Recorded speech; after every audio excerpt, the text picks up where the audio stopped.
acreditar a Elias que ele não é um Deus territorial. Diga assim: Deus não habita somente em um território. Acreditava-se no tempo do profeta Elias que Deus operava somente no território de Israel, somente no país de Israel. É aí que Deus então tira o profeta Elias, dá uma ordem a ele dizendo: você vai sair deste território, você vai para além da fronteira, e lá em Sidom eu ordenei que uma viúva te sustente. Para o profeta isso era totalmente paradoxal, porque não era normal um judeu sair da sua terra. Se ele saísse da sua terra e tivesse contato com outros povos, ele poderia ser considerado impuro. Então é totalmente incomum que um homem de Deus, que um judeu, saia de Israel e vá para Sidom, muito menos para ser sustentado por uma viúva. Uma viúva no território de Israel não tinha direito ao trabalho. Uma viúva no território de Israel, ela só podia por dia pegar um balde de água no poço e levar para sua casa. Ela tinha que contar com a experiência, o trabalho do seu filho. Seu filho deveria atingir a maioridade, trabalhar e sustentar a viúva. Então é totalmente incomum, totalmente paradoxal isto aqui que o Senhor está mandando Elias fazer. Mas Elias obedece à palavra do Senhor. No versículo 9, a Bíblia vai nos dizer que ele se levantou e foi para Sarepta. Eu começo a aprender com Elias que antes do milagre acontecer, nós precisamos obedecer à voz de Deus. Anos atrás, eu fui pregar em Belém do Pará. Nos 101 anos da Assembleia de Deus, eu preguei na Torre Forte, no centro de convenções, no culto do meio-dia. Lá em Belém é comum ter o culto do meio-dia. Todos os funcionários liberais e até CLTs, eles recebem 4 vales de transportes. O primeiro, um para ir trabalhar, o segundo para almoçar em casa, e o terceiro para voltar para o trabalho, e o quarto para voltar para a sua casa. Isso é natural lá. E todo crente, quando acha um espacinho de tempo, ele procura esse tempo para fazer culto. E eles fizeram o culto do meio-dia, que também estava comemorando os 101 anos. Eu preguei naquele culto. Saído de lá, eu fui para um dos últimos municípios do nosso país e também do estado do Pará, a cidade de Vigia. Preguei na cidade de Vigia, só que a igreja ficava do lado de um cemitério. E o peso espiritual era muito grande naquela noite, até que o Senhor começou a fazer um movimento. Enquanto eu estava ministrando, pessoas começaram a ser libertas, pessoas começaram a ser batizadas com o Espírito Santo e com fogo. E teve uma hora que Deus pegou uma pessoa e essa pessoa começou a rodar, começou a falar em línguas estranhas, e de repente outra pessoa caiu na minha frente e falava em línguas estranhas também, só que ela se batia, era diferente.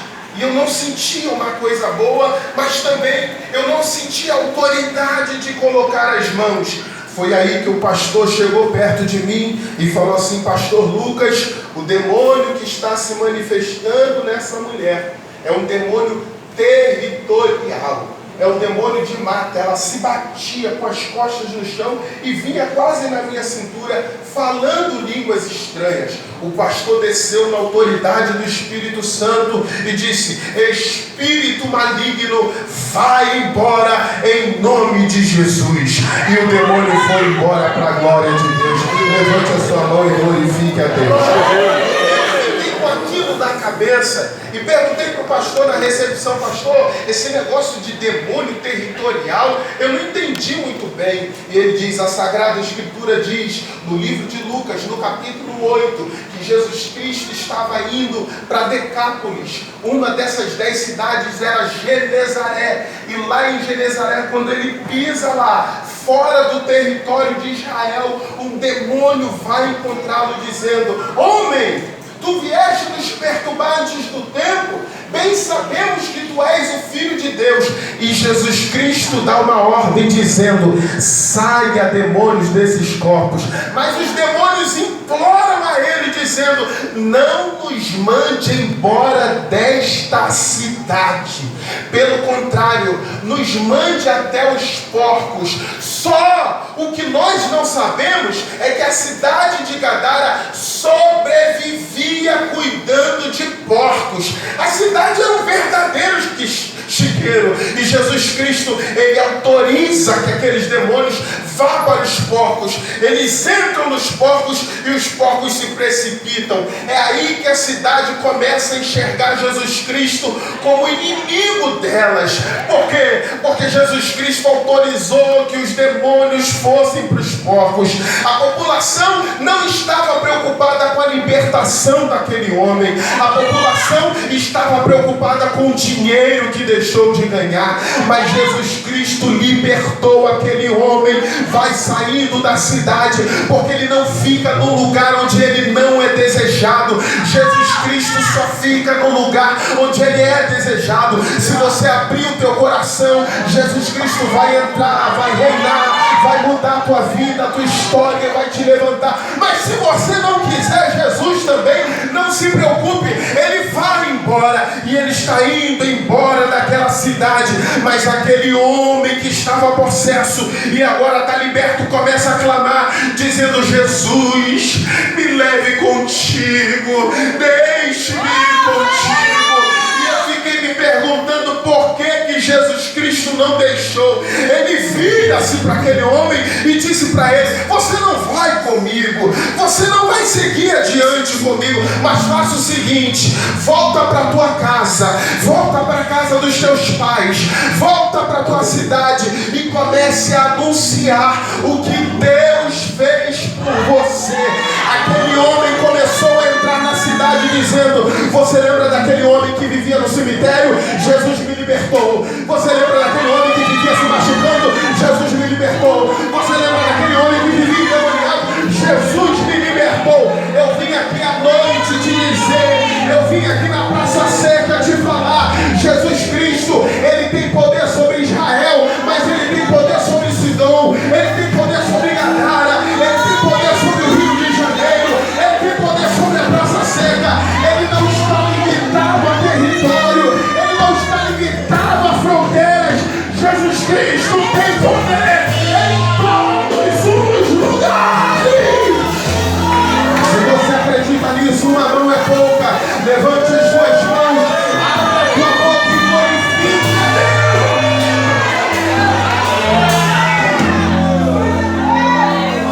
Às vezes, pela nossa religião, a gente quer prender o Espírito Santo dentro de uma caixinha, fechá-la e lacrá-la.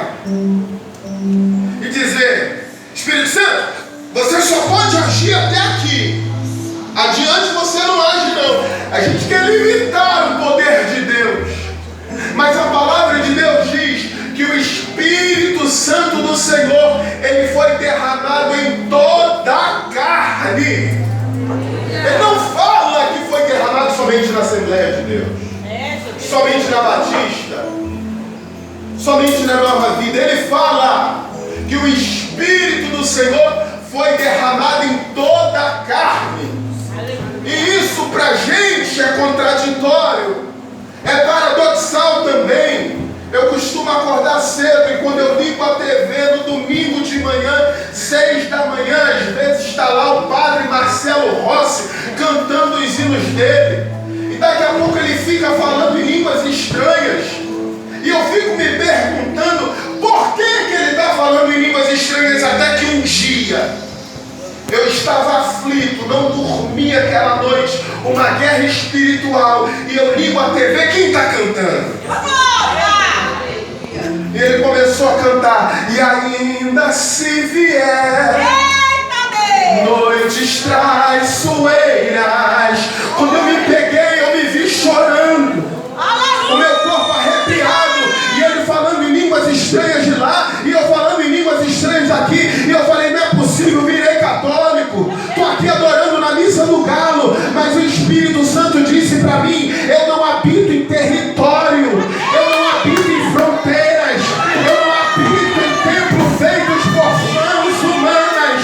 Ei, o Espírito de Deus foi derramado sobre toda a carne.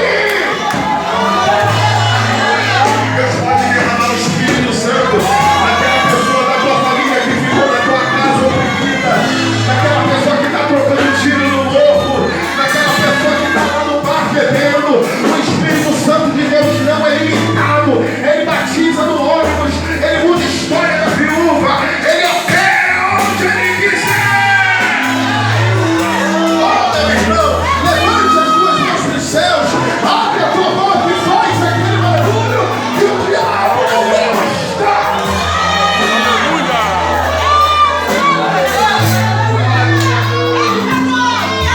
É isso que Deus quer ensinar para Elias.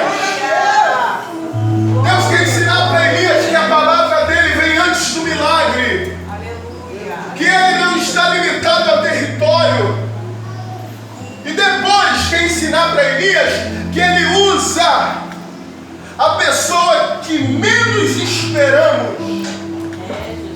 E é por isso que ele está usando a viúva aqui. Perdão, irmãos. Eu venho com uma sequência de tratamento de sinusite e melhorando, graças a Deus. Levante a sua mão e diga glória a Deus. Deus quer mostrar para Elias que ele deu ordem à viúva. Deus fala, eu ordenei que uma viúva te sustente. Meu Deus, aleluia. Meu Deus. Deus usa quem ele quer, da maneira que ele quer, na hora que ele quer. Um pastor amigo meu, ele disse que uma vez ele passou por uma situação terrível na 93 FM, por volta de 11 horas da manhã, 10h30 da manhã, tem ali a caravana da solidariedade. E um dia a história dele foi contada ali. Só que o vizinho dele identificou que se tratava do pastor que era vizinho dele. E ele ouviu a história do vizinho. Estou precisando de água, estou precisando de carne, estou precisando de arroz, de feijão. E ele disse, eu vou pregar uma peça nele. Vizinho, espírita, macumbeiro, eu vou fazer uma compra fantástica aí. Vou apresentar os meus deuses e vou levar na porta dele.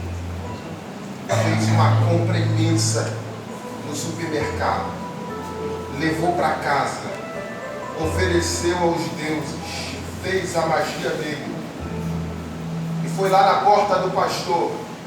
Bateu na porta do pastor. Ele atendeu, abriu a porta. Ele disse, quem é? Sou eu, seu vizinho, eu ouvi sua história na rádio. E está aqui, ó. Eu resolvi te ajudar, o pastor. Glória a Deus!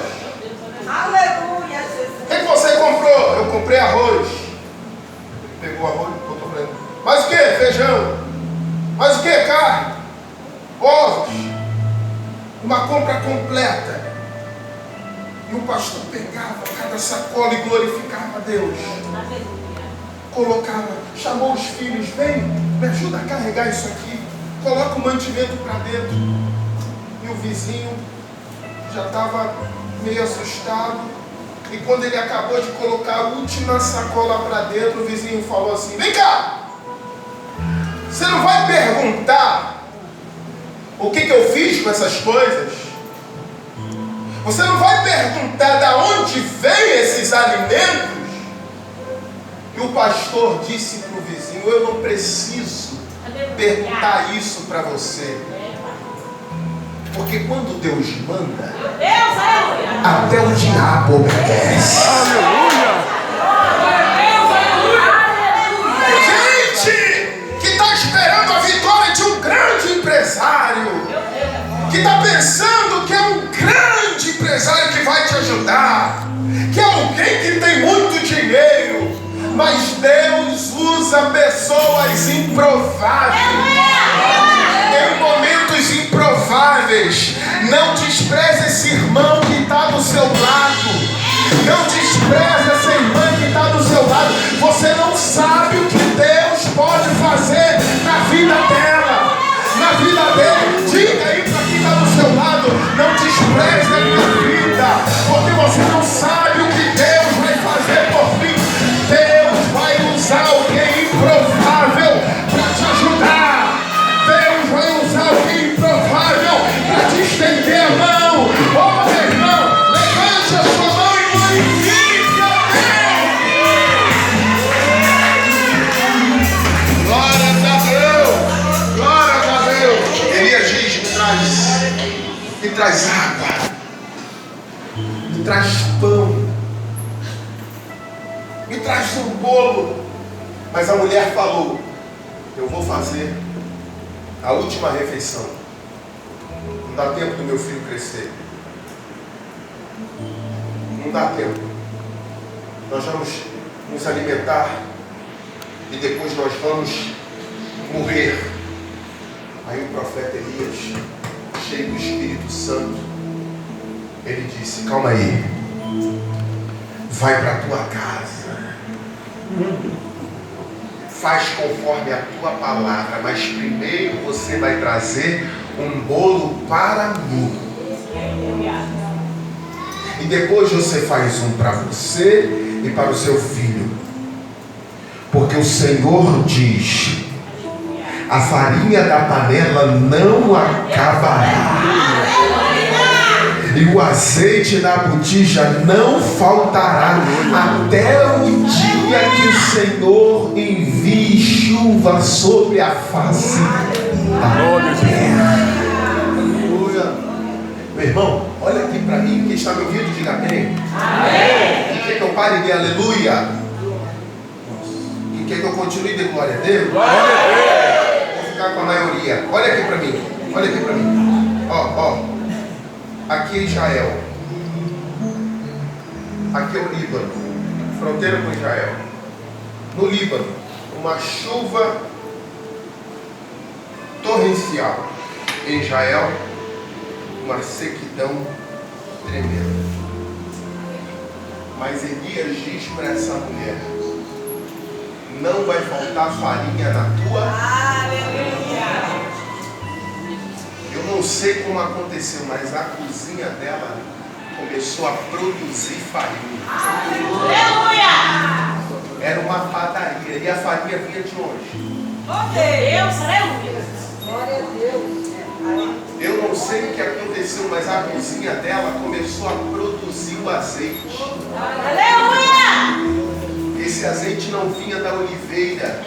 Esse azeite não vinha da azeitona. Pastor Lucas, o que o senhor acredita? Pergunta para mim, Pastor Lucas. O que o senhor acredita? Sabe o que eu acredito? Como Deus é dono da provisão diária, isso aconteceu com o povo de Israel no deserto.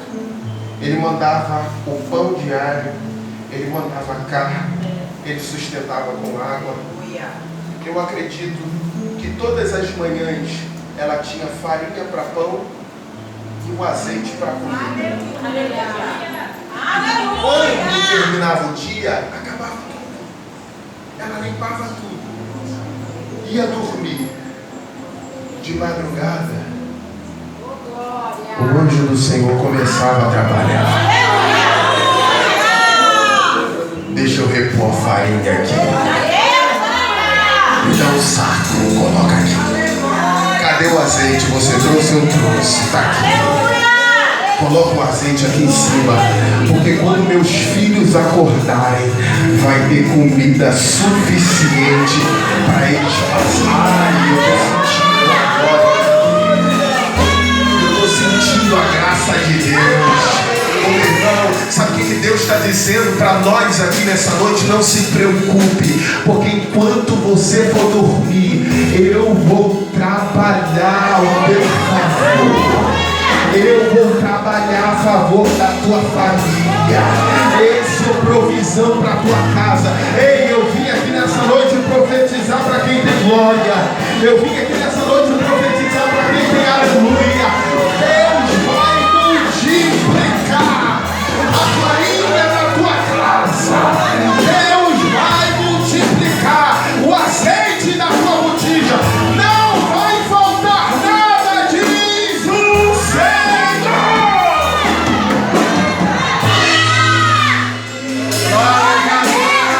É por isso que eu preciso obedecer. É por isso que eu preciso confiar. Essa mulher obedeceu, ela confiou, ela fez primeiro para o profeta.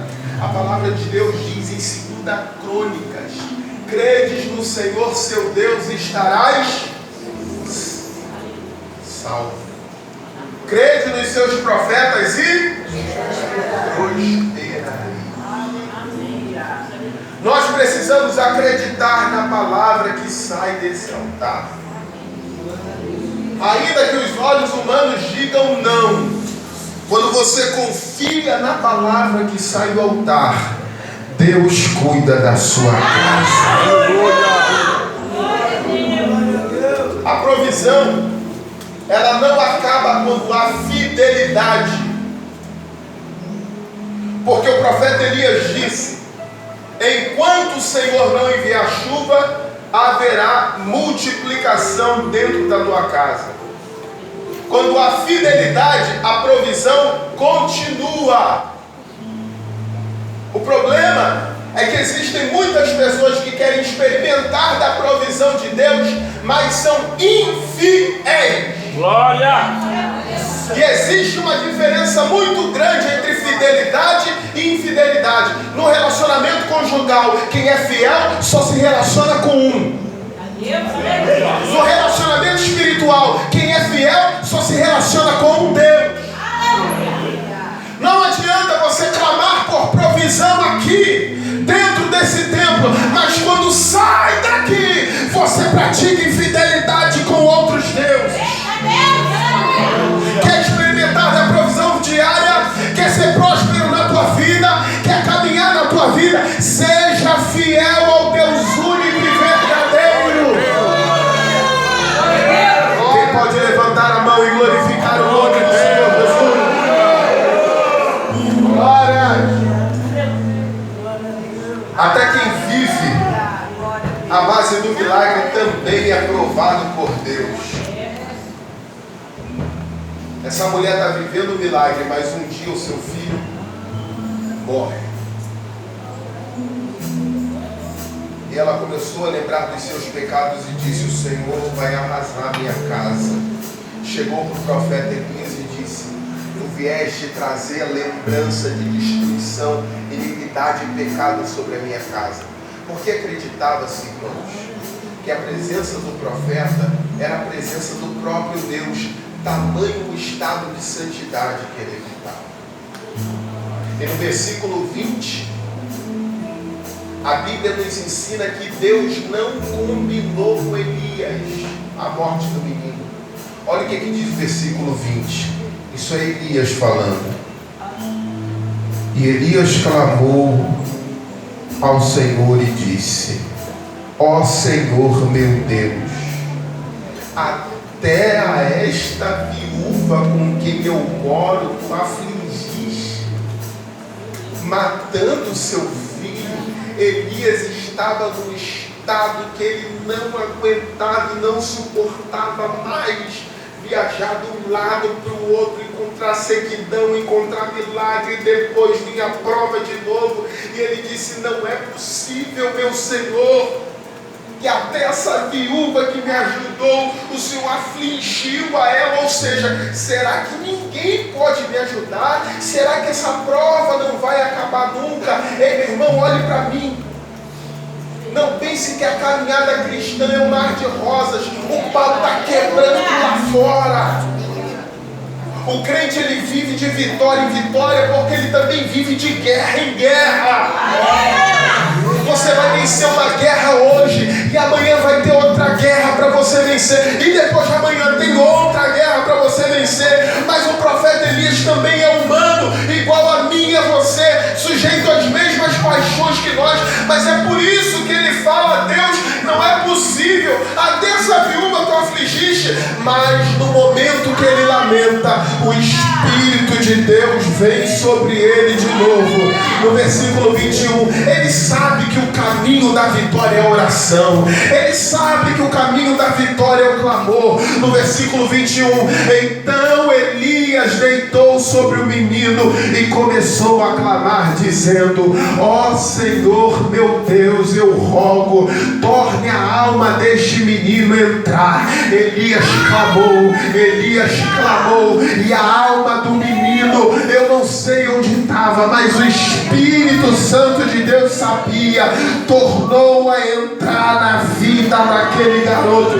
E a Bíblia diz: e ele reviveu. A palavra de Deus vai nos ensinar que o Espírito do Senhor entrou no corpo de Jesus Cristo e tornou ele a vida, ressurreto novamente. O maior avivamento na América do Norte aconteceu nos Estados Unidos da América, com um homem chamado Charles Finney. Charles Finney orava 4 horas por dia, e ele dizia para sua esposa: se alguém chegar aqui no momento que eu estiver orando, diga que eu estou em audiência com o Senhor, ninguém pode atrapalhar. E ele orava num quarto, ele clamava ao Senhor, e o Espírito de Deus dominava aquele quarto. Mas teve um dia que o filho de uma vizinha faleceu, e não dava tempo dela levar até o hospital, e ela lembrou que tinha um homem de Deus na rua, pegou o seu menino no colo, levou até a casa de Charles Finney, bateu na porta e disse: cadê o seu marido? Foi a esposa que atendeu. Ela disse: olha, eu sei que aconteceu um desastre contigo, mas meu esposo não pode te atender, porque ele está em audiência com o Senhor. Ela chegou justamente no horário que ele estava orando. A esposa disse para a vizinha: mas faz o seguinte, coloca o menino do lado do quarto onde ele está orando, porque pode ser que o Espírito de Deus faça alguma coisa. A mulher entrou na casa, colocou o menino no quarto do lado onde Charles Finney estava orando, fechou a porta. Quando ela colocou o defunto lá, o Espírito de Deus dominou o Carlos Charles Finney, e ele disse: menino mortal, volte à vida. E o menino ressuscitou dentro daquela casa, na mesma hora. Oh, entenda a dimensão do que é viver cheio do Espírito Santo. Entenda a dimensão do que é viver cheio da graça. É isso que Jesus quer fazer na tua vida. É isso que Jesus quer fazer na Praça Seca. É isso que Jesus quer fazer no Brasil.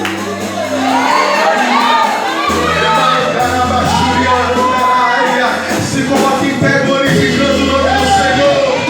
Uma mão é pouca, levante as duas mãos dos céus, abra sua boca e glorifique a Deus. Deus quer te fazer cheio do Espírito Santo para impactar o Rio de Janeiro.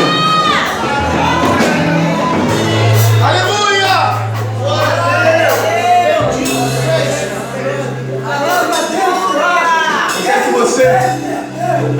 Eu quero que você segure nas mãos da sua irmã e do seu irmão que está ao seu lado, assim, ó, 2 a 2, igual eu estou com esse senhor aqui que está glorificando. Ó, 2 a 2. 2 a 2. Tem quantos anos? Já passou dos 80? E está aqui do nosso lado, Antônio, gritando: que palavra abençoada. Glória a Deus. Aleluia. Enquanto tem gente com 20, 30, 40 anos que foi vencido pela chuva, que foi vencido pelo cansaço. Mas esse homem está aqui, ó, cheio do Espírito Santo. São 9h10 da noite e ele está glorificando, dizendo: que palavra abençoada. Aleluia. Entenda a dimensão do que é viver cheio.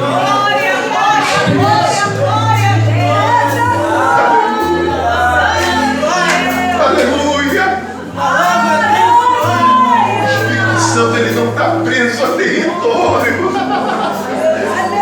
O Espírito Santo, ele não está dentro de uma caixinha. Ele não obedece a minha ordem. Você agora vai clamar o Espírito Santo na vida dessa pessoa, um clamando pelo outro. E você vai pedir: Espírito Santo, enche essa pessoa, dá saúde a essa pessoa, faz milagre na vida dessa pessoa. Meu irmão, eu vim aqui nessa noite na direção de Deus para te dizer que eu estou sentindo a glória de Deus. E através dessa oração, milagres vão acontecer.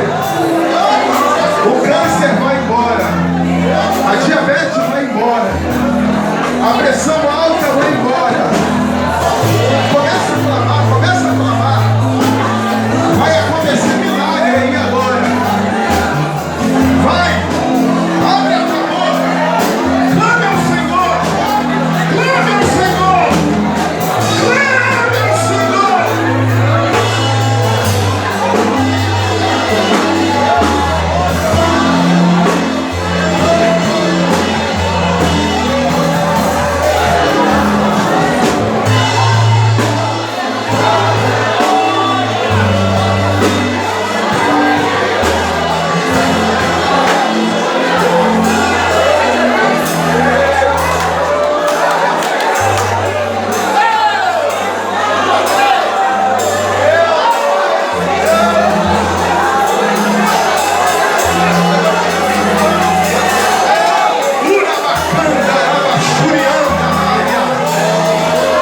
Teve gente que foi batizada no Espírito Santo ontem sem clamor. Eu só soube depois do culto. Eu quero que você comece a clamar pelo Espírito Santo. Ura bacana, churianda, eu estou vendo pessoas chorando aqui. Eu estou vendo pessoas chorando aqui. Tem milagres de Deus na tua vida hoje.